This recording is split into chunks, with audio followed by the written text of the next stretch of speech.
إن الحمد لله نحمده ونستعينه ونستغفره ونعوذ بالله من شرور أنفسنا ومن سيئات أعمالنا. من يهده الله فلا مضل له ومن يضلل فلا هادي له،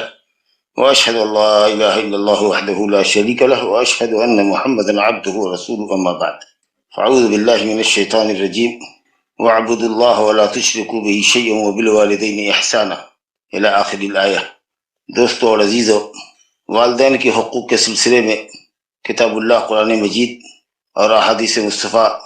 کے اندر بکثرت نصوص وارد ہیں جن سے والدین کے ساتھ حسن سلوک کرنا، ان کے ساتھ نیکی کا برتاؤ کرنا، نیکی اور بھلائی کی باتوں میں ان کی اطاعت کرنا فرض ہے۔ اللہ سبحانہ و تعالیٰ کی اہم وصیت، جو پہلی وصیت ہمارے لیے ہے، ہم بندوں کے لیے، وہ یہ وَقَضَىٰ رَبُّكَ أَلَّا تَعْبُدُوا إِلَّا إِيَّاهُ وَبِالْوَالِدَيْنِ إِحْسَانًا۔ تیرے رب کا فیصلہ ہے، تیرے رب کا محکم امر ہے، تیرے رب کی وصیت ہے، تاکیدی حکم ہے۔ اللہ سبحانہ و تعالیٰ کے علاوہ کسی اور کی پرستش نہ کرو، عبادت نہ کرو، اور اپنے والدین کے ساتھ حسن سلوک کرو۔ اللہ نے اپنے حق کے بعد والدین کا حق ذکر کیا، اور اسی طریقہ سے سورہ لقمان میں آیت نمبر 14 میں ہے، اللہ فرماتا ہے اَنِ اشْكُرْ لِي وَلِوَالِدَيْكَ إِلَيَّ الْمَصِيرُ، میری شکر گزاری کرو اور اپنے ماں باپ کے شکر گزار رہو، اور تمہیں میری ہی طرف پلٹنا ہے۔ یعنی اگر تم نے اللہ کی بندگی میں کوتاہی کی یا والدین کی اطاعت میں کوتاہی کی تو تمہارا پلٹنا میری طرف ہوگا، یعنی تم سزا کے مستحق ٹھہرو گے۔ اور اسی طریقہ سے اللہ تعالیٰ نے سورہ نساء آیت 36 میں فرمایا وَاعْبُدُوا اللَّهَ وَلَا تُشْرِكُوا بِهِ شَيْئًا وَبِالْوَالِدَيْنِ إِحْسَانًا۔ یہ آیت الحقوق العشرہ کہلاتی ہے۔ 10 حقوق اس میں بیان کیے گئے ہیں۔ پہلا حق اللہ کا ہے کہ اللہ کی بندگی کرو، اس کے ساتھ کسی کو شریک نہ ٹھہراؤ، اور دوسرا حق ہے، یعنی اللہ اور اس کے رسول کے بعد ہی حق ہے ماں باپ کا، وَبِالْوَالِدَيْنِ إِحْسَانًا، وَأَحْسِنُوا بِالْوَالِدَيْنِ إِحْسَانًا، اپنے ماں باپ کے ساتھ حسن سلوک کرو۔ اللہ رب العالمین کی اور بھی بہت سی آیات ہیں اور حدیثیں بھی کثرت سے ہیں۔ رسول گرامی صلی اللہ علیہ وسلم سے پوچھا گیا، صحیح بخاری میں حدیث ہے، عبداللہ بن مسعود رضی اللہ عنہ کہتے ہیں کہ میں نے رسول اللہ صلی اللہ علیہ وسلم سے پوچھا ای العمل افضل، کون سا عمل افضل ہے، سب سے بڑھیا عمل کون ہے؟ تو آپ نے کہا الصلاۃ لوقتہا، نماز کو اول وقت پہ پڑھنا۔ حضرت ابن مسعود کہتے ہیں کہ میں نے کہا کہ پھر کون؟ تو آپ نے کہا بر الوالدین، ماں باپ کے ساتھ حسن سلوک کرنا، نیکی کا برتاؤ کرنا۔ پھر میں نے پوچھا پھر کون؟ تو آپ نے فرمایا الجہاد فی سبیل اللہ، اللہ کے راستے میں جہاد کرنا۔ تو جب جہاد فرض عین نہ ہو، امت کے ہر فرد کے اوپر فرض نہ ہو، فرض کفایہ ہو، صرف کچھ لوگوں کو جانے کی جہاد میں ضرورت ہو، تو ایسے وقت میں والدین کی اجازت لے کر ہی جانا ہے، بلکہ والدین کی اطاعت جہاد کی شرکت پر مقدم ہوگی۔ دوسری بات کہ والدین کے ساتھ احسان کرنا اللہ سبحانہ وتعالیٰ کی ان 10 وصیتوں میں سے ایک ہے، جو اللہ رب العالمین نے سورہ انعام کی آیت نمبر 151 سے لے کر 153 تک میں 10 وصیتیں اللہ نے فرمائی۔ ذالکم وصاکم، یہ اللہ کی وصیت ہے، اللہ کو تاکیدی حکم۔ اس میں پہلی چیز یہ کہ اللہ نے حرام کیا ہے تم پر کہ تم اس کی بندگی میں کسی کو شریک کرو، یعنی شرک کرنا اللہ نے حرام کیا ہے۔ اور دوسری چیز فرمایا وبالوالدین احسانا، اپنے ماں باپ کے ساتھ احسان کرو۔ وہ اپنے والدین کے ساتھ نافرمانی کرنا یہ شرک کے بعد سب سے بڑا گناہ۔ اسی طریقے سے اللہ کے رسول صلی اللہ علیہ وسلم نے فرمایا ہے کہ ماں باپ کی رضا میں اللہ کی رضا ہے، اور اگر ماں باپ ناراض ہیں تو رب تعالیٰ ناراض ہے۔ لیکن ہم سب کو جاننا چاہیے اور جانتے ہیں کہ ماں باپ کی اطاعت ہو یا کسی بھی انسان کی اطاعت ہو، اللہ اور اس کے رسول کی نافرمانی کے کام میں اطاعت نہیں۔ اگر ماں باپ کچھ ایسا کہنے کے لیے کریں جو شریعت میں ثابت نہیں ہے، کسی ایسی چیز سے منع کریں جو شریعت میں باقاعدہ ثابت ہو، تو ہم ان سے معذرت کر لیں، لیکن بدتمیزی کے ساتھ نہیں، ادب احترام سے ان کو سمجھائیں کہ اللہ اور اس کے رسول کا یہ حکم ہے، اور اللہ اور اس کے رسول کا حکم دنیا کے ہر انسان کے حق پر مقدم ہے، والدین کے حق پر بھی مقدم ہے، حکمران وقت کے اوپر بھی مقدم ہے۔ اسی طریقے سے ماں باپ کے ساتھ حسن سلوک کرنا دعاؤں کی قبولیت کا بھی بہت بڑا ذریعہ اور سبب ہے۔ اور آپ یاد کیجیے حضرت عبداللہ بن عمر کی اس حدیث کو جس میں 3 آدمیوں کا ذکر ہے کہ بنی اسرائیل کے 3 آدمی ایک غار میں چھپ گئے تھے بارش سے بچنے کے لیے یا رات گزارنے کے لیے، اور اوپر سے ایک بڑی سی چٹان نے غار کا منہ بند کر دیا۔ لاکھ کوشش کے باوجود بھی جب وہ غار کا منہ نہیں کھولنے میں کامیاب ہو سکے تو تینوں نے اپنے اپنے نیک عملوں کا اللہ تعالیٰ کو واسطہ دیا، وہ سیدھا اپنے نیک عملوں کا پکڑا، اور اس میں ایک شخص وہ تھا جس نے اپنے والدین کی عظیم خدمت کی تھی۔ جب تک وہ اپنے ماں باپ کو کھلا پلا نہیں دیتا تھا، دودھ پلا نہیں دیتا تھا، اس وقت تک وہ خود نہیں پیتا، اپنے بچوں کو نہیں پلاتا تھا۔ اور ایک رات بکری چراتے ہوئے لوٹنے میں تاخیر ہوئی، والدین سو گئے تھے، انہوں نے جگانا مناسب نہیں سمجھا، اور رات بھر دودھ کا کٹوڑا لیے ہوئے والدین کے سرہانے کھڑے رہے، بچے روتے رہے، قدموں میں لوٹ پوٹ ہوتے رہے، بیوی سے کہا کہ بچوں کو سلا دو، بہلا دو، لیکن جب تک میرے ماں باپ نہیں پیتے اس وقت تک ہم اپنے بچوں کو نہیں دے سکتے ہیں۔ اللہ اکبر، اے اللہ اگر میں نے یہ کام تیری رضا اور خوشنودی کے لیے کیا ہے تو ہماری مشکل کو آسان فرما۔ چنانچہ غار کا منہ آٹومیٹکلی تھوڑا کھلا، پھر دوسرے نے دوسرا اپنا کوئی عمل پیش کیا، تیسرے نے اپنا کوئی اچھا عمل سا پیش کیا، اور اس طریقے سے غار کا منہ کھل گیا اور وہ باہر آگے واقعہ بہت مشہور ہے۔ اسی طریقے سے ماں باپ کے ساتھ حسن سلوک کرنا انسان کی عمر میں اور رزق میں اضافے کا سبب ہے۔ حضرت انس بن مالک رضی اللہ عنہ کی روایت مسند احمد میں ہے کہ رسول گرامی صلی اللہ علیہ وسلم نے فرمایا کہ جس کو یہ بات خوش کرے کہ اللہ اس کی عمر میں اضافہ فرمائے اور اس کی روزی میں برکت دے تو وہ اپنے والدین کے ساتھ اچھا سلوک کرے اور رشتہ داروں کے ساتھ صلہ رحمی کرے۔ اسی طریقہ سے والدین کے ساتھ نیکی کرنا جنت میں داخلے کا سبب ہے۔ ابو درداء رضی اللہ عنہ کہتے ہیں کہ میں نے رسول اللہ صلی اللہ علیہ وسلم الوالد اوسط ابواب الجنہ، والد جنت کا سب سے بہترین دروازہ ہے، اب تم اگر چاہتے ہو تو اس دروازے کو ضائع کر دو یا چاہتے ہو تو اس کی حفاظت کرو۔ پسندیدہ دروازہ جنت کا جو ہے وہ باپ ہے۔ اب تم نے اگر ماں باپ کو، والد کو خوش کیا تو جنت کے اچھے دروازے سے داخل ہو گئے، نہیں تو تمہارے لیے جنت کا دروازہ بند ہو جائے گا، نا الہ الا اللہ۔ اور اسی طریقہ سے حدیث ہے کہ انسان اگر ماں باپ کے ساتھ نافرمانی کرتا ہے تو اپنی اولاد سے نافرمانی دنیا میں دیکھ کے مرتا ہے۔ ماں باپ کی نافرمانی کا جو گناہ آخرت میں لگے گا وہ تو لگے گا ہی، لیکن دنیا میں بھی وہ اپنے بچوں سے بھی اپنی نافرمانی دیکھ لے گا، اور تب اس کو یاد آئے گا کہ ہم نے بھی اپنے ماں باپ کے ساتھ بدسلوکی کی تھی، بدتمیزی کی تھی۔ اسلام تو ایسا دین ہے جو اپنے کافر والدین کے ساتھ بھی حسن سلوک کرنے کی تلقین کرتا ہے۔ اللہ سبحانہ وتعالیٰ کا ارشاد ہے وَإِن جَاهَدَاكَ عَلَىٰ أَن تُشْرِكَ بِي مَا لَيْسَ لَكَ بِهِ عِلْمٌ فَلَا تُطِعْهُمَا وَصَاحِبْهُمَا فِي الدُّنْيَا مَعْرُوفًا۔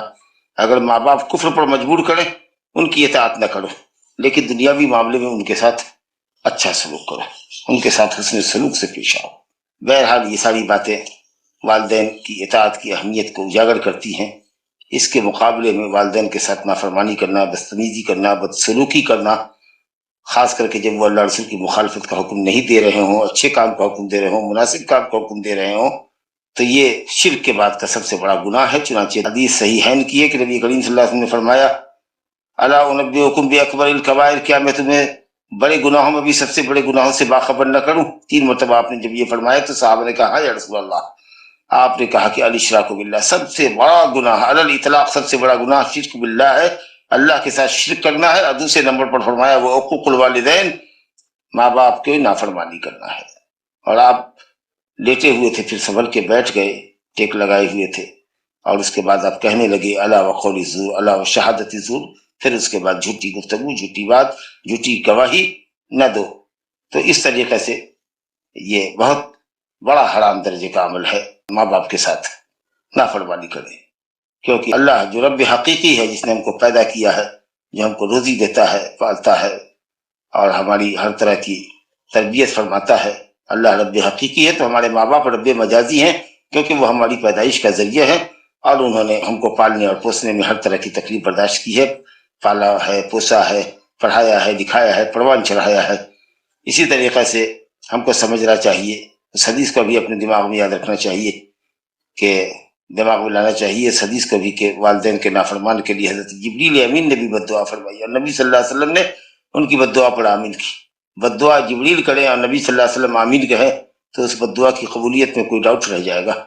ہے نا؟ حدیث کے نبی صلی اللہ علیہ وسلم ممبر کے 3 زینوں پر چڑھے اور تینوں پر آمین آمین آمین کہا، تو صحابہ نے کہا یا رسول اللہ یہ کیا عجب نیا عمل میں نے دیکھا؟ تو کہا جبریل آئے اور انہوں نے یہ کہا کہ جس نے اپنے ماں باپ کو پایا یا دونوں میں سے کسی ایک کو پایا اور ان کی خدمت کر کے اپنے کو جنتی نہیں بنا سکا تو وہ ذلیل و رسوا ہو، اللہ تعالیٰ اس کو اپنی رحمت سے دور کر دے، اور ایک روایت میں ہے کہ اس کو اللہ جہنم رسید کرے۔ تو میں نے کہا کہ آمین۔ اور دوسرا وہ شخص جو ماہ رمضان پائے اور اپنے گناہوں کی اللہ سے بخشش نہ کروائے، اور تیسرا وہ شخص جس کے سامنے نبی کریم صلی اللہ علیہ وسلم کا ذکر کیا جائے، ان کا نام نامی لیا جائے، اور وہ آپ پر درود اور سلام نہ بھیجے، صلی اللہ علیہ وسلم کا مختصر جملہ بھی نہ کہہ سکے۔ اسی طریقے سے ماں باپ کی نافرمانی اور ماں باپ کی بد دعا انسان کو لگ جاتی ہے۔ انسان کو چاہیے کہ کبھی بھی ماں باپ سے بد دعا نہ لے اور یا اس کا موقع نہ دے۔ یاد کیجئے بنی اسرائیل کے اس شخص کو جو جریج نام کا تھا، بڑا عابد و زاہد تھا، گرجا گھر میں رات دن عبادت کیا کرتا تھا۔ ایک دن اس کی ماں اس نے پکارا یا جریج، بندہ نماز پڑھ رہا تھا، پریشان ہو گیا کہ یا اللہ کیا کروں، ماں کو جواب دوں یا نماز پڑھوں؟ ایسا 2-3 مرتبہ ہوا۔ ماں ناراض ہو گئی، اس نے کہا کہ جا، مرنے سے پہلے تو بدکار کا منہ دیکھے گا۔ اور بالآخر قصہ آپ کو معلوم ہے کہ بدکاری چرواہے سے کروائی، ناجائز اولاد کو پیدا کیا اور اس کو مٹ دیا جریج عابد کے سر۔ اور جب لوگوں کو معلوم ہوا تو نہ آؤ دیکھا نہ تاؤ، لوگ آئے اور مارنا شروع کیا، جریج کو گالی دینا شروع کیا، اس کے گرجے گھر کو ڈھا دیا۔ بعد کو جب پتہ چلا کہ یہ حضرت جریج کو کہ یہ لوگ ہم پر زناکاری کا الزام لگا رہے ہیں اور ایک ناجائز اور بچے کا باپ بتا رہے ہیں، تب انہوں نے کہا کہ بچہ کہاں ہے، لاؤ۔ وضو کیا اور بچے کے پیٹ پر ایک گھسا مارا اور کہا کہ بابوس من ابو کا، یا بابوس، اے بچہ بتا تیرا باپ کون ہے؟ تو اس نے کہہ دیا کہ فلاں رائی۔ تو اگرچہ ہر چند کے اللہ تعالیٰ نے جریج کی عزت اور بڑھا دی، لیکن ماں کی بد دعا تو جریج جیسے عابد اور زاہد کے بھی حق میں قبول ہوئی جب ماں نے بد دعا کی تھی۔ تو یہ ساری کچھ چیزیں ہیں، اور اس کے علاوہ بھی حدیثوں کے اندر بہت تفصیلات آئی ہیں۔ اب ظاہر ہے کہ یہ گفتگو چونکہ واٹس ایپ پر ہے اور لوگوں کے لیے نصیحت کے لیے ہے، اس لیے ہم بہت زیادہ تفصیل تو کر نہیں سکتے، لیکن ہم اتنا ضرور کہنا چاہتے ہیں اپنے جیسے بچوں کو، لڑکوں کو یا اولاد کو یہ کہنا چاہتے ہیں ان کے حق میں، ماں باپ کے سلسلے میں، کہ بھئی ماں باپ کا حق اللہ اور اس کے رسول کے حق کے بعد ہی ہے، اس لیے ماں باپ کی اطاعت کو لازم سمجھو اور ان کی معصیت سے اجتناب کرو، قول اور فعل کے ذریعے احسان کرو، ان کے ساتھ حسن سلوک کرو، ان کی باتوں کو کان لگا کر کے سنو، ان کے سامنے نرمی سے رہو، تواضع کے ساتھ رہو، اور ڈانٹ ڈپٹ اور شرربار آنکھوں سے، شعلہ بار آنکھوں سے ماں باپ کی طرف نہ دیکھو، اور ادب اور تواضع کے پر گویا کہ ہمیشہ ان کے سامنے بچھا کے رکھو، متواضع بن کر رہو، اور ان کے حق میں، ان کی زندگی میں، ان کے مرنے کے بعد بھی ان کے حق میں دعا کرو، جیسے کہ اللہ تعالیٰ نے ہمیں دعا سکھائی ہے، رب ارحمہما کما ربیانی صغیرا، اے رب ہمارے ماں باپ پر رحم فرما جس طرح کہ انہوں نے بچپن میں ہم کو پالا اور پوسا تھا۔ جب اپنے بچپن کی کمزوری کو یاد کرو گے تو والدین کا بڑھاپا اور ان کی پریشانی تمہیں کوئی پریشانی معلوم نہیں ہوگی، کیونکہ تم بھی اسی طرح کے دور سے گزر چکے ہو جس میں تمہارے ماں باپ نے تمہاری خدمت کی اور کوئی کراہت محسوس نہیں کی، بھلا تم کیوں اپنے والدین کی خدمت میں کراہت محسوس کر رہے ہو؟ اسی طریقے سے ماں باپ کی موت کے بعد بھی دعا کرو، کیونکہ وہ ان کے درجات کی بلندی اور گناہوں کی مغفرت کا ذریعہ ہے۔ حدیث میں آتا ہے کہ انسان مر جاتا ہے تو اس کے عمل کا دروازہ بند ہو جاتا ہے سوائے 3 عملوں کے، اس میں صدقہ جاریہ ہے اور ایک نفع بخش علم ہے، اور تیسری بات ہے ولد صالح یدعو لہ، نیک اولاد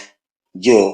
اپنے باپ کے لیے، اپنے ماں کے لیے دعا کرے۔ بلکہ جو بھی انسان عمل کرتا ہے وہ اس کے ماں باپ کے کھاتے میں نیکیوں کے حساب میں جمع کیا جاتا ہے، ثواب لکھا جاتا ہے۔ تو اگر ہم نیک ہیں تو ہمارے ماں باپ کو بھی ہماری نیکیوں کے برابر اللہ تعالیٰ اپنے فضل سے ثواب دے گا،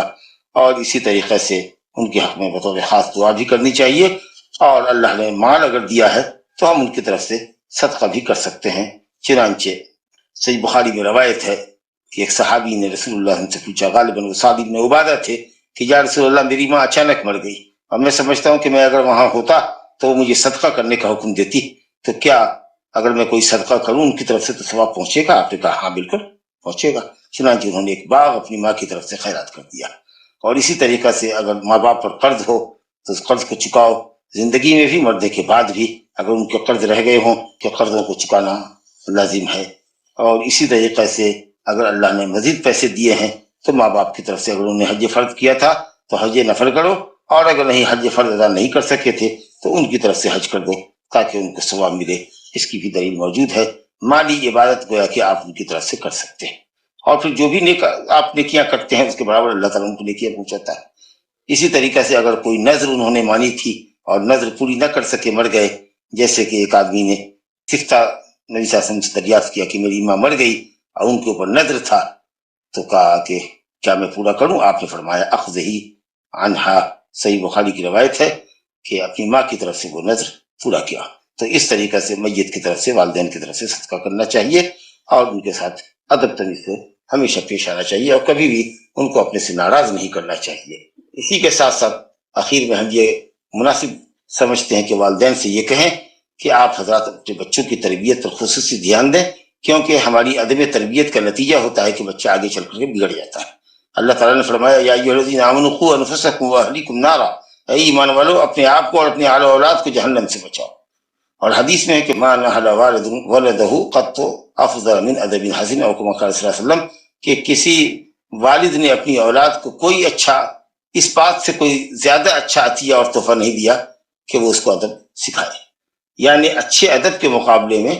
کوئی بھی ہدیہ اور تحفہ نہیں ہے جو ایک باپ اپنے بیٹے کو دے سکتا ہے۔ تو ہمیشہ بچوں کو ادب دیں اور ادب کی چھڑی لگائیں، وہ ان پر مال خرچ کرنے سے یا اللہ کے راستے میں کوئی صدقہ اور خیرات کرنے سے بھی بہتر ہے کہ آپ اپنے بچوں کی تربیت کر لیں۔ اگر آپ نے ان کے بچپن کو سنوار دیا اور دینی علم سے آراستہ کر دیا، اچھے اخلاق اور آداب سے ان کو آراستہ کر دیا، اس کا فائدہ آپ کو زندگی میں بھی ملے گا اور مرنے کے بعد بھی ملے گا۔ اور اسی طریقے سے میاں بیوی آپس میں نہ جھگڑیں، اور اگر تو میں کی نوبت ہو تو بچوں کے سامنے نہ کریں، کیونکہ میاں بیوی کا ہمیشہ جھگڑنا اور ایک دوسرے سے بدسلوکی کرنا بال بچوں کے اوپر بڑا منفی اثر ڈالتا ہے، اور دونوں کی حیثیت اور ان کی عزت بچوں کے دل میں کم ہو جاتی ہے۔ تیسری چیز یہ ہوتی ہے کہ کبھی کبھی ماں اپنے بچے کو باپ کے خلاف بڑھاتی ہے، تمہارا باپ ایسا کرتا ہے، تمہارا باپ ایسا کرتا ہے، بچے کے دل میں نفرت بھرتی ہے۔ اور کبھی کبھی باپ اپنے بچے کے دل میں ماں کے تئیں نفرت بھرتا ہے، تو یہ کام بالکل غلط ہے اور انتہائی ناروا کام ہے۔